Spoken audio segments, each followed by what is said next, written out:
Assalamualaikum warahmatullahi wabarakatuh. Saya Yasinta Nur Laila Safa. Di sini saya akan mempresentasikan hasil dari sociopreneurship yang saya angkat masalahnya yang ada di lingkungan sekitar saya.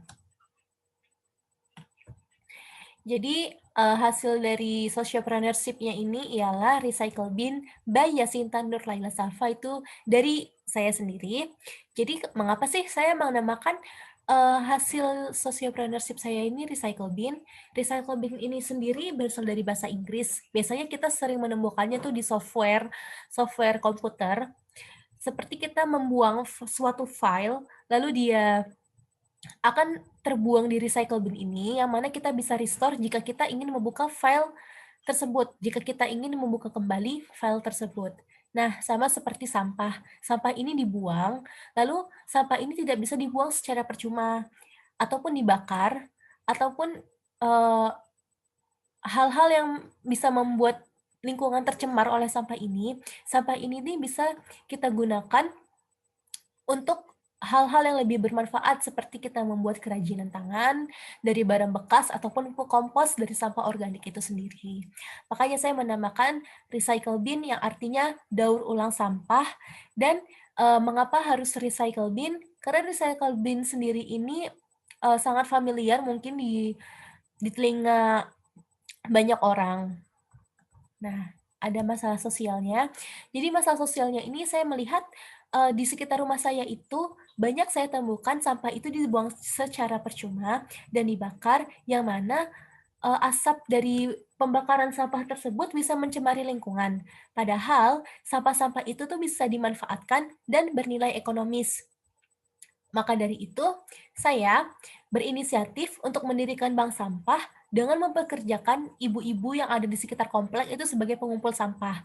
Nah, sampah-sampah yang telah dikumpulkan oleh ibu-ibu tersebut, saya saya beli, lalu saya pilah antara sampah organik, logam, plastik. Nah, jadi dari tiga sampah tersebut, dari tiga sampah yang telah saya pilah, ini saya pisahkan antara organik, logam, dan plastik. Nah, dari sampah organik ini, dari hasil sisa-sisa makanan, itu bisa kita buat menjadi pupuk kompos. Dari logam dan plastik sendiri, bisa kita buat sebagai kerajinan tangan dari barang bekas. Nah, nanti dari sampah-sampah yang telah saya pilah ini, saya jual kepada pedagang barang bekas untuk didaur ulang.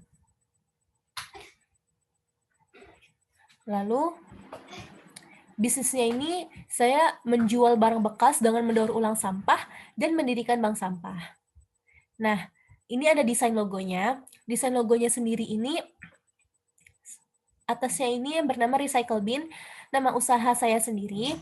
Lalu tuh di bawahnya ini ada slogannya yang berbunyi sampah itu ada gunanya loh. Jadi sampah yang telah dibuang itu tuh tidak bisa dibuang secara percuma ataupun dibakar, yang mana asapnya tersebut bisa mencemari lingkungan. Namun kita bisa buat kerajinan tangan dari sampah plastik ataupun logam, dan kita juga bisa membuat pupuk kompos dari sampah-sampah organik. Nah, kenapa warnanya hijau? Warnanya hijau ini sebagai dari bentuk untuk melestarikan lingkungan yang ada di sekitar, dan lambangnya ini seperti siklus seperti kita membuang sampah, lalu kita daur ulang, kita jual, dan siklusnya selalu seperti ini. Jadi sampah itu tidak kita buang secara percuma dan tidak menghasilkan apa-apa. Nah, lalu slogannya ini, sampah itu ada gunanya loh. Jadi, sampah ini tuh ada gunanya dan sangat bermanfaat nggak untuk diri kita sendiri, cuman juga untuk lingkungan yang ada di sekitar kita, warga-warga, ataupun orang-orang yang ada di sekitar kita. Selain tidak mencemari lingkungan dengan dibakar secara percuma, yang mana asap itu bisa mencemari lingkungan, tapi sampah ini tuh bisa kita buat seperti barang kerajinan. Barang kerajinannya ini dari barang bekas, lalu bisa kita jual, dan pupuk kompos dari sisa-sisa sampah organik, sisa-sisa dari hasil makanan. Nah, statementnya itu setiap sampah Setiap sampah yang telah saya kumpulkan, yang telah dikumpulkan, dipilah dan dibeli, lalu dijual, itu tuh sangat membantu untuk tidak mencemari lingkungan warga sekitar, dan juga hasil dari jual beli sampah tersebut itu bisa membantu ekonomi bagi warga setempat. Jadi seperti yang telah dikumpulkan oleh ibu-ibu kepada saya, lalu saya pilah, saya beli, lalu saya jual kembali kepada penjual barang bekas, pedagang barang bekas, itu tuh tidak mencemari lingkungan warga sekitar dengan tidak dibuang secara percuma, ataupun dibakar yang mana asapnya tersebut bisa mencemari lingkungan di sekitar kita. Nah, nanti dari hasil jual beli sampah tersebut, itu sangat membantu ekonomi warga setempat. Mungkin ini saja, hasil presentasi dari saya, kurang lebihnya mohon dimaafkan. Wassalamualaikum warahmatullahi wabarakatuh.